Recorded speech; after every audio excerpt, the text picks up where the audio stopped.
আলহামদুলিল্লাহ।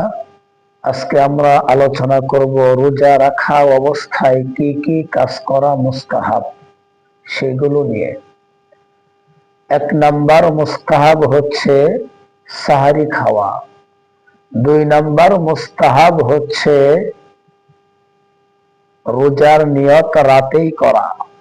3 নাম্বার মুস্তাহাব হচ্ছে রাতের শেষ ভাগে খাবার খাওয়া, তবে শর্ত হলো সুবে সাদিকের আগে খাবার খেয়ে শেষ করতে হবে।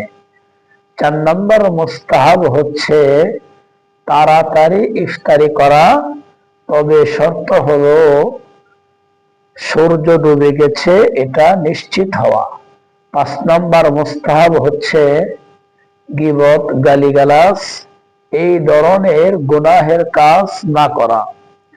6 নাম্বার মুস্তাহাব হচ্ছে খুরমা খেজুর দ্বারা ইফতারি করা। খুরমা খেজুর না থাকলে পানি দ্বারা ইফতারি করলেও মুস্তাহাব আদায় হয়ে যাবে।